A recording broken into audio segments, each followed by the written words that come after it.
Hi friends, welcome to പ്രവീസ് happiness. ഇപ്പം ഞങ്ങളുടെ അടുത്ത ട്രിപ്പിന് വേണ്ടിയിട്ടുള്ള പ്രിപ്പറേഷൻസ് ഇവിടെ സ്റ്റാർട്ട് ചെയ്തിരിക്കുകയാണ്. പാക്കിംഗ് സീൻസാണ് ഇവിടെ നടന്നുകൊണ്ടിരിക്കുന്നത്.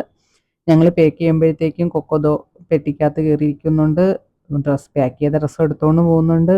അവൾക്ക് മനസ്സിലായി ഞങ്ങൾ എവിടെയോ പോവാന്ന്. അവളെ ഫസ്റ്റ് ടൈമാണ് ഞങ്ങൾ രണ്ടുപേരും ഇല്ലാണ്ട് അവൾ വീട്ടിൽ നിൽക്കുന്നത്. ഒന്നുകിൽ ഞാനുണ്ടാവും അല്ലെങ്കിൽ അൽക്കുണ്ടാവും. ഇത് കൃഷ്ണ നോക്കിക്കോളാം എന്ന് പറഞ്ഞ ധൈര്യത്തിൽ ഞങ്ങളിങ്ങനെ പോവാണ്. കൃഷ്ണ വീട്ടിലുണ്ട്, ഞാനും അൽക്കും കൂടെയാണ് പോകുന്നത്. ഇതൊരു ചെറിയ വലിയ ട്രിപ്പാണെന്ന് വേണമെങ്കിൽ പറയാം. ഞങ്ങൾ കൊച്ചിയിൽ നിന്ന് തിരിച്ച് ബാംഗ്ലൂർ വഴി ഡൽഹി വഴി കാശ്മീർ വരെ എത്തുന്ന ഒരു ട്രിപ്പാണ്. അവളിങ്ങനെ കിടക്കുന്ന കാണുമ്പോൾ നമുക്ക് സങ്കടമാവും പോവാൻ. കാര്യം എന്ന് വെച്ചാൽ ഞങ്ങളിൽ ആരെങ്കിലും ഇല്ലാണ്ട് അവൾക്ക് ഭയങ്കര ബുദ്ധിമുട്ടാണ് നിൽക്കാൻ വേണ്ടി. കൃഷ്ണ പോയിട്ട് വരുമ്പോഴത്തേക്കും ലേറ്റ് ആവും ഓഫീസിലൊക്കെ. എന്നാലും നോക്കിക്കൊള്ളാം എന്ന് പറഞ്ഞ ധൈര്യത്തിൽ ഞങ്ങളിത് ഇറങ്ങിത്തിരിക്കുകയാണ്. ഞങ്ങൾ രാത്രി റെയിൽവേ സ്റ്റേഷനിൽ നിന്ന് 8 മണിക്കുള്ള ട്രെയിൻ 8:30ക്കുള്ള കൊച്ചുവേളി മൈസൂരിലാണ് ബാംഗ്ലൂർക്ക് പോകുന്നത്. അപ്പോൾ ഇവിടുന്ന് പാക്കിംഗ് കഴിഞ്ഞ് റെയിൽവേ സ്റ്റേഷനെത്തി. ട്രെയിന് എന്തോ ഭാഗ്യത്തിന് കറക്റ്റ് ടൈമായിരുന്നു. 8:30 എന്ന് പറഞ്ഞ് 8:35 ആയപ്പോഴത്തേക്കും ട്രെയിനെത്തി. ഞങ്ങൾ ട്രെയിനിൽ കയറി. റെയിൽവേ സ്റ്റേഷന് നോർമലി ഉള്ള അത്ര ഭയങ്കര തിരക്കൊന്നുമില്ലായിരുന്നു. അപ്പം ഞങ്ങൾ ഫുഡൊക്കെ പാഴ്സൽ മേടിച്ചു റെയിൽവേ സ്റ്റേഷനിൽ നിന്ന്. കാര്യം അന്ന് ഇവിടെ നല്ല തിരക്കായിരുന്നുകൊണ്ട് കുക്കിങ്ങൊന്നും അധികം നടന്നില്ല. എന്നിട്ട് ഫുഡൊക്കെ കഴിച്ച് കിടന്നുറങ്ങി. രാവിലെ ആയപ്പം ബാംഗ്ലൂർ എത്തി.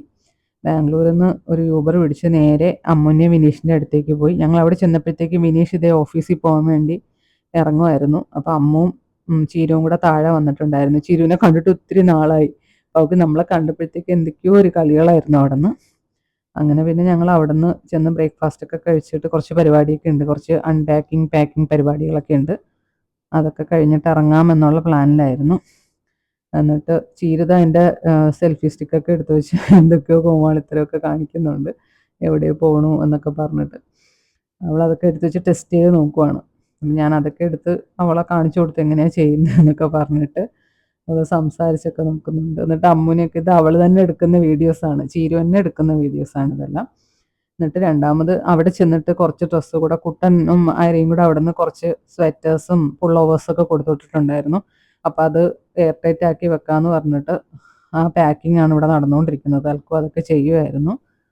അമ്മ ഫുഡ് കഴിക്കുവാണ്. ആക്ച്വലി ഞങ്ങളൊരു 3 o'clock ആകുമ്പോൾ ഇറങ്ങണമെന്ന് വിചാരിച്ചു. പക്ഷെ അമ്മുന് കുറേ പണിയുണ്ടായിരുന്നു, കുറേ സാധനങ്ങൾ പാക്ക് ചെയ്യാനും. പിന്നെ ഞങ്ങൾ ചെന്ന് ഫുഡാക്കി കഴിക്കാനൊക്കെ ലേറ്റായി. അപ്പം ഞങ്ങൾ കളിയാക്കുമായിരുന്നു. 3 o'clock ഇറങ്ങാമെന്ന് പറഞ്ഞു, 3:30 ആയി, ക്യാബ് വന്ന് നിൽക്കുന്നുണ്ട്, അപ്പോൾ വേണമെങ്കിൽ ഇനി ഒന്നുകൂടെ ഒരു അരമണിക്കൂർ മുന്നേ ഇറങ്ങിയാലോ എന്നൊക്കെ ഇങ്ങനെ ചോദിച്ച് ഇങ്ങനെ കളിയാക്കിക്കൊണ്ടിരിക്കുമായിരുന്നു. ക്യാബ് കുറേ മുന്നേ എത്തിയായിരുന്നു. അപ്പോൾ അയാളവിടെ വെയിറ്റ് ചെയ്യുന്നുണ്ട്. ഇത്രയും പെട്ടെന്ന് ഇറങ്ങാമെന്ന് പറഞ്ഞ് ഞങ്ങളിതേ പെട്ടിയൊക്കെ എടുത്തു. പെട്ടിയെല്ലാം പാക്ക് ചെയ്ത് റെഡിയാക്കി വെച്ചേക്കുമായിരുന്നു. പിന്നെ കുറേ ചെറിയ ചെറിയ സാധനങ്ങൾ പെറുക്കാനും അതുമൊക്കെ ഉണ്ടായിരുന്നു. പിന്നെ അമ്മു വീടൊക്കെ അടച്ചിട്ട് വരുന്നതല്ലേ, അപ്പോൾ അതിൻ്റെ കുറച്ച് തിരക്കുകളൊക്കെ ഉണ്ടായിരുന്നു. ഞങ്ങളെല്ലാം പാക്ക് ചെയ്ത് പുറത്തൊക്കെ ഇറങ്ങാനുള്ള പരിപാടിയിലാണ്. ചീരുവിൻ്റെ ബാഗ് എടുത്തിട്ട് എനിക്ക് കൊണ്ട് തന്നതിട്ട് ഇറങ്ങിക്കോളാൻ വേണ്ടിയിട്ട്. എന്നിട്ട് അവൾ ആ പെട്ടി അവൾ പിടിച്ചോളാമെന്ന് പറഞ്ഞ് അതും പിടിച്ച് നിൽക്കുവാണ്. അപ്പോൾ ഞങ്ങൾ ഇവിടെ നിന്ന് എയർപോർട്ടിലേക്ക് പോവാണ്. ഇപ്പോൾ ഇവരുടെ വീട് എയർപോർട്ടിൽ നിന്ന് കുറച്ച് ദൂരമുണ്ട്, ഒരു 2 hours ട്രാവലുണ്ട് ഇവിടുന്ന് എയർപോർട്ടിലേക്ക്. അപ്പം അങ്ങനെ ഞങ്ങൾ ഇറങ്ങാനുള്ള പരിപാടിയിലാണ്. ക്യാബിൽ കയറിയിട്ട് ഇനി ഒരു 2 hours, അത്യാവശ്യം നല്ല ദൂരമുണ്ട്. അപ്പം അത്രയും ട്രാവൽ ചെയ്ത് വേണം എയർപോർട്ടിലേക്ക് എത്താൻ. ഞങ്ങളിതാ പുറത്തിറങ്ങി ഫോട്ടോ ഒക്കെ എടുത്ത്. മാൻഡേറ്ററി ഫോട്ടോ ആണ് എല്ലാ പ്രാവശ്യവും ഞങ്ങളിത്. മാൻഡേറ്ററി മീൻസ് എല്ലാ പ്രാവശ്യവും ഞങ്ങൾ ഈ ഫോട്ടോ എടുക്കാറുണ്ട്. ഇങ്ങനെ പോകുമ്പോൾ എപ്പോഴും ട്രിപ്പ് സ്റ്റാർട്ട് ചെയ്യുമ്പോൾ ഞങ്ങളൊരു ഫോട്ടോ എടുക്കാറുണ്ട്. അപ്പം കുറേ പെട്ടികളുണ്ടായിരുന്നു. അവർക്കും കുറേ പെട്ടികളുണ്ടായിരുന്നു, ഞങ്ങൾക്കും കുറേ പെട്ടികളുണ്ടായിരുന്നു. അങ്ങനെ ഞങ്ങൾ ക്യാബ് എടുത്ത് ബാംഗ്ലൂർ എയർപോർട്ടിലേക്ക് പോയിക്കൊണ്ടിരിക്കുകയാണ്. ഫസ്റ്റ് ടൈമാണ് ഞാൻ ബാംഗ്ലൂർ എയർപോർട്ടിൽ നിന്ന് ട്രാവൽ ചെയ്യുന്നത്. ഞാൻ ഇതുവരെ പോയിട്ടില്ല. അപ്പം എല്ലാവരും ഇങ്ങനെ പറഞ്ഞു കേട്ടിട്ടുണ്ട്, ഇപ്പം കുട്ടനൊക്കെ പറഞ്ഞിട്ടുണ്ട് ബാംഗ്ലൂർ എയർപോർട്ട് ഭയങ്കര സൂപ്പറാണ്, ഭയങ്കര അടിപൊളി എയർപോർട്ടാണെന്നൊക്കെ. അപ്പോൾ അത് കാണാമെന്നുള്ള സന്തോഷത്തിലൊക്കെയാണ് പോയത്. പക്ഷേ അൺഫോർച്ചുനേറ്റ്ലി ഞങ്ങളുടെ ഡൊമസ്റ്റിക് വേറെ എയർപോർട്ടിൽ നിന്നായിരുന്നു. എൻ്റെ ഇടയിൽ കുറച്ച് ചുമ വന്നുപോയി. അപ്പം ഞങ്ങളിത് എയർപോർട്ടിലെത്തി. അങ്ങനെ പുതിയ എയർപോർട്ട് കാണാം എന്നുള്ള മോഹം അങ്ങനെ അവിടെ അസ്തമിച്ചു. എന്നിട്ട് ലഗേജൊക്കെ ഇറക്കുവാണ്. അത്യാവശ്യം 5-6 പെട്ടി ഉണ്ടായിരുന്നുകൊണ്ട് ഓരോന്നോരോന്നോട്ട് ഇറക്കാൻ പറ്റത്തുള്ളൂ. എല്ലാത്തിനും അത്യാവശ്യം വെയിറ്റും ഉണ്ടായിരുന്നു. അപ്പം ഞങ്ങൾ ചെന്നപ്പോഴത്തേക്കും മിനിഷിൻ്റെ ഫ്രണ്ടും വൈഫും കുഞ്ഞും എത്തിയിട്ടുണ്ടായിരുന്നു. അപ്പോൾ ചീരു അവരെ കണ്ടിട്ട് അങ്ങോട്ട് പോകാനുള്ള ഒരു ത്വരയിൽ ഇങ്ങനെ നിൽക്കുകയാണ്. പാൽക്ക് പോയി ട്രോളിയൊക്കെ എടുത്തുകൊണ്ട് വന്നു. അപ്പം ഞങ്ങളിനി എല്ലാം ട്രോളിയിലാക്കാനുള്ള പരിപാടിയിലാണ്. ഞങ്ങൾ ചീരുവിനെ പിടിച്ച് നിർത്തിയേക്കുമായിരുന്നു അവിടെ. എന്നിട്ട് അവർ വന്നു. എന്നിട്ട് ഞങ്ങളെല്ലാവരും കൂടെ ഒരു ചെറിയ കോഫിയൊക്കെ കുടിച്ചു എന്നിട്ട് കയറാമെന്നുള്ള ഇതിലായിരുന്നു. എന്നിട്ട് കോഫി കുടിച്ച് അവിടെ നിന്നൊരു ഫോട്ടോയൊക്കെ എടുത്ത് ഇപ്പൊ ചീരുവിന് എന്തൊക്കെയോ പറയണോന്നൊക്കെ പറഞ്ഞിട്ട് അവിടെ നിന്ന് വീഡിയോ എടുത്ത്. ആക്ച്വലി അത് ഞാൻ ആ വീഡിയോ ആയിട്ട് തന്നെ ഇടണമെന്ന് വിചാരിച്ചതായിരുന്നു. പക്ഷെ ആ വീഡിയോ എൻ്റെ നിന്ന് പോയതുകൊണ്ട് ഞാനതങ്ങ് വോയിസ് ഓവർ ചെയ്തതാണ്. എന്നിട്ട് പിന്നെ ട്രോളിയൊക്കെ കൊണ്ടുവന്നു. ലഗേജൊക്കെ കയറ്റാനുള്ള പരിപാടിയിലാണ്. ലഗേജ് എല്ലാവരും ഇങ്ങനെ പറയുന്നുണ്ട് ട്രോളി വേണ്ട, നമുക്ക് എന്താ പെട്ടിയൊക്കെ അങ്ങനെ തന്നെ അങ്ങ് ബാഗേജ് അങ്ങനെ തന്നെ ഉരുട്ടി അങ്ങ് കൊണ്ടുപോകാന്നൊക്കെ. പക്ഷെ ഒരുപാടുള്ളതുകൊണ്ട് ഒറ്റയടിക്ക് അങ്ങ് കൊണ്ടുപോകാമല്ലോ എന്ന് ഓർത്തിട്ട് ഞങ്ങൾ ട്രോളി കൊണ്ടുവന്ന് കയറ്റാം. എന്താ ചീരു മാധുവിനെയും കൊണ്ടുപോയി കളിക്കാൻ വേണ്ടിയിട്ട്. അവർ സെറ്റായി. അവർ ഓൾറെഡി അറിയാവുന്ന ആൾക്കാരായതുകൊണ്ട് അവർക്ക് അവർ കിട്ടിയപ്പോൾ തന്നെ കളി തുടങ്ങി. എന്നിട്ട് ഞങ്ങൾ അകത്തോട്ട് കയറി. ഇപ്പോൾ വെബ് ചെക്കിങ് ചെയ്യണമെന്ന് പറഞ്ഞിട്ട് അതിൻ്റെ ഒരു പരിപാടിയിലാണ് വെബ് ചെക്കിങ്. ഇപ്പോൾ ശ്രീയും മിനിയും കൂടെ വെബ് ചെക്കിങ് ചെയ്യാനുള്ള ഓരോ കാര്യങ്ങൾ ചെയ്തുകൊണ്ടിരിക്കുമായിരുന്നു.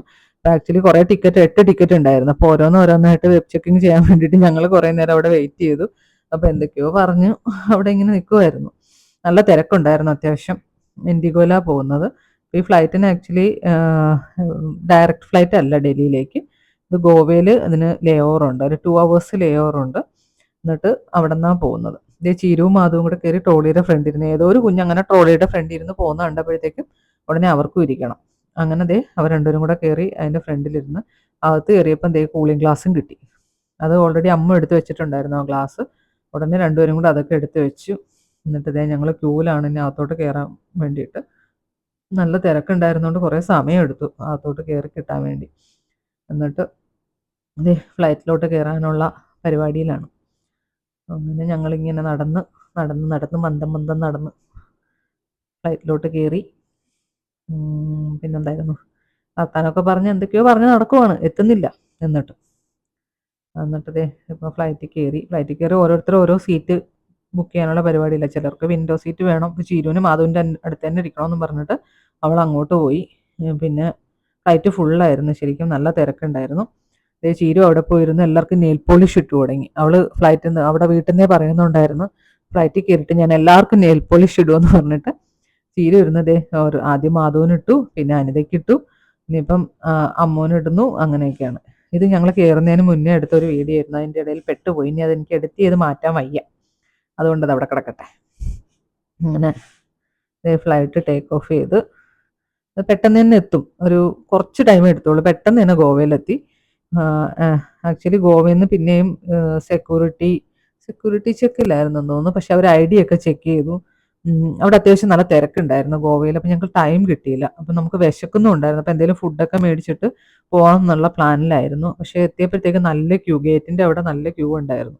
അപ്പോൾ ഞങ്ങൾ അതെല്ലാം കഴിഞ്ഞ് പെട്ടെന്ന് ഫുഡ് മേടിക്കാമെന്ന് പറയുമ്പോൾ ഫുഡിൻ്റെ അവിടെയും ഭയങ്കര തിരക്ക്. എന്തെങ്കിലും മേടിക്കാമെന്ന് പറഞ്ഞിട്ട് ചെന്ന് ഒരു സാൻഡ്വിച്ചും എന്തോ KFCയുടെ എന്തോ ഒരു സാധനമൊക്കെ മേടിച്ചു. ആ സാൻഡ്വിച്ച് ഒരു കാശിന് കൊള്ളത്തില്ലായിരുന്നു. വിശപ്പായതുകൊണ്ട് പിന്നെ കഴിക്കാണ്ട് വേറെ നിവർത്തിയില്ലല്ലോ എന്ന് പറഞ്ഞിട്ട് കുറച്ച് കഴിച്ചിട്ട് ബാക്കി കളയാണ് ചെയ്തത്. മാധു ഇതൊക്കെ എടുക്കാൻ വേണ്ടി വീഡിയോ എടുത്തപ്പോഴത്തേക്കും ആ ഫോട്ടോ ഒക്കെ എടുക്കാൻ വേണ്ടി പറയുക. എന്നിട്ട് ഞങ്ങൾ ഓടുമായിരുന്നു. പിന്നെ ടൈം തീരെ ഇല്ലായിരുന്നു. അപ്പം ഫൈനൽ കോൾ അവരിങ്ങനെ അനൗൺസ് ചെയ്യുമായിരുന്നു. അപ്പോൾ ഞങ്ങൾ പെട്ടെന്ന് ഫ്ലൈറ്റിൻ്റെ അങ്ങോട്ടേക്ക് ഓടാം. ഫുഡ് മേടിച്ചില്ല എന്നുള്ള രീതിയിലൊക്കെ ഞങ്ങൾ ഓടിയത് ആക്ച്വലി. പക്ഷെ നല്ല വിശപ്പുണ്ടായിരുന്നു. ഫ്ലൈറ്റിനകത്ത് ഫുഡ് ബുക്ക് ചെയ്തിട്ടില്ലാണ്ട് കഴിച്ചിട്ട് കയറാമെന്നുള്ള പ്ലാനായിരുന്നു. അപ്പോൾ ഓടി അവിടെ ചെന്നപ്പോഴത്തേക്കും പക്ഷെ അവിടെ നല്ല ക്യൂ. അതാണ്. അപ്പം ഞങ്ങൾ ആരായി ഫുഡ് മേടിച്ചിട്ട് പതുക്കെ വന്നാൽ മതിയായിരുന്നു എന്നുള്ളതായിരുന്നു. എന്നിട്ട് അങ്ങനെ കുറച്ച് കഴിഞ്ഞപ്പോൾ ഞങ്ങൾ ഡൽഹി ലാൻഡ് ചെയ്തു. ഡൽഹിയിൽ നിന്ന് പിന്നെ അവിടെ നിന്ന് അവരുടെ ആ ബസ്സിൽ കയറി. ഡൽഹിയിൽ നിന്ന് ആക്ച്വലി ഞങ്ങൾക്കൊരു ടെമ്പോ ട്രാവലർ അറേഞ്ച് ചെയ്തിട്ടുണ്ടായിരുന്നു. അവിടെ നിന്ന് ദാമുവും രച്ചും ജോയിൻ ചെയ്യും. രച്ചും ഫാമിലിയും ജോയിൻ ചെയ്യും. അവർ അമ്മയും കുഞ്ഞുങ്ങളും ഒക്കെ ഉണ്ട്. അപ്പോൾ ഞങ്ങൾ അവിടെ നിന്ന് നേരെ ഹോട്ടലിലോട്ടാണ് പോകുന്നത്. അപ്പം അവിടെ എത്തിയപ്പോൾ ഡൽഹി എയർപോർട്ടിൽ എത്തിയപ്പോൾ അവർ ഒരു 1 hour മുന്നേ എങ്ങാണ്ട് എത്തിയിട്ടുണ്ടായിരുന്നു. അവിടെ അവർ ഞങ്ങളെ വെയിറ്റ് ചെയ്ത് അവിടെ ഇരിപ്പുണ്ടായിരുന്നു. ദാമു ബ്രോയും രച്ചു കുഞ്ഞു ഉറങ്ങുന്നതുകൊണ്ട് രച്ചു അങ്ങോട്ട് മാറിയിരിക്കുന്നുണ്ടായിരുന്നു. പാറുവും എല്ലാവരും ഉണ്ടായിരുന്നു. അപ്പോൾ ഞങ്ങൾ ജസ്റ്റ് ഒന്ന് പരിചയം പുതുക്കി നേരെ രച്ചുവിൻ്റെ അടുത്തേക്ക് പോയി. രച്ചു കുഞ്ഞുറങ്ങുന്നതുകൊണ്ട് രച്ചു ഒരു സൈഡിൽ ഇരിക്കുന്നുണ്ടായിരുന്നു. അപ്പോൾ രച്ചുവിനെയും കണ്ടു, അമ്മയെ കണ്ടു, പാറു എല്ലാവരും കൂടെ നല്ലൊരു ഇതായിരുന്നു. അനിതയെ ഞങ്ങളെല്ലാവരും ആദ്യമായിട്ട് കാണുവാണ്. ഞങ്ങൾ ഫസ്റ്റ് ടൈമാണ് അനിതയെ കാണുന്നത്. എന്നിട്ട് നേരെ ടെമ്പോ ട്രാവലിൽ കയറി റൂമിലെത്തി. ഇതാണ് ഡൽഹിയിൽ ഞങ്ങൾ താമസിക്കുന്ന റൂം. അത്യാവശ്യം നല്ല ഡീസൻ്റ് ആയിട്ടുള്ള റൂമായിരുന്നു. ഹോട്ടൽ കുറച്ച് പഴയൊരു ഹോട്ടലായിരുന്നെങ്കിലും റൂംസൊക്കെ നല്ല അടിപൊളി റൂമായിരുന്നു അവിടുത്തെ. അത്യാവശ്യം നല്ലൊരു സെറ്റപ്പായിരുന്നു റൂമിൽ. അല്ലാതെ വെള്ളമുണ്ട്, പിന്നെ ഗ്ലാസ്സുണ്ട്, വൈൻ ഗ്ലാസ്സുണ്ട്, എല്ലാം ഉണ്ടായിരുന്നു അവിടെ. ഷെൽഫും കാര്യങ്ങളും എല്ലാം ഉണ്ടായിരുന്നു. പക്ഷെ ഞങ്ങൾ ഒരു ദിവസമേ അവിടെ സ്റ്റേ ഉള്ളൂ. അൽക്കുദേ ലഗേജുമായിട്ട് വന്നു. അപ്പോൾ ഇന്നിപ്പോൾ നല്ലോണം ടയേർഡാണ്. എങ്ങനെയെങ്കിലും ഒന്ന് കിടന്നുറങ്ങിയാൽ മതി എന്നുള്ളൊരു സിറ്റുവേഷനിലാണ് എല്ലാവരും. ഇന്ന് കിടന്നുറങ്ങിയിട്ട് നാളെ രാവിലെ ഞങ്ങൾ ആഗ്രയ്ക്ക് പോവാണ്. ആഗ്ര താജ്മഹൽ കാണാൻ വേണ്ടിയിട്ട്. അപ്പം ശരി, ഗുഡ് നൈറ്റ്.